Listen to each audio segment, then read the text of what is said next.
Hello mga ka-trending, welcome back to ZK Trend. Latest ganap o update naman tayo ngayon sa ating Don Bell na sina Donnie Pangilinan at Bel Mariano. Back to work na muli si Bel Mariano galing nga sa UK. Busy ngayon si Bel para sa kanyang new songs at new album na malapit na ngang ipalabas at ila-launch. Maraming taga-suporta ni Bel ang sobrang excited na para dito. Samantala, si Donnie naman ay balik Pinas na rin. Galing Spain si Donnie at dumalo sa engagement ng kanyang friend. Nakipagbanding na rin si Donnie sa kanyang Brent High School friends. Ayon pa sa mga bula ay no more LDR na itong ating Don Bell dahil nasa Pinas na rin si Donato. At ngayong araw ay ni-reveal na rin ang latest endorsement ni Donnie, ang SIM Plus. Talaga namang di mauubusan ng ganap itong ating Don Bell.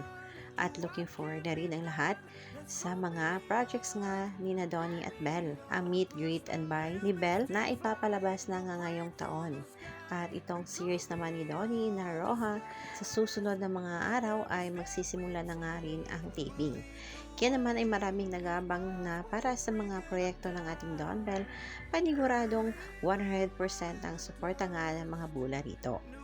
Yan lang muna ang pa-update natin ngayon mga kababli. Stay tuned for more Don Bell updates. Hanggang dito na lang. Maraming salamat sa inyong patuloy na panonood.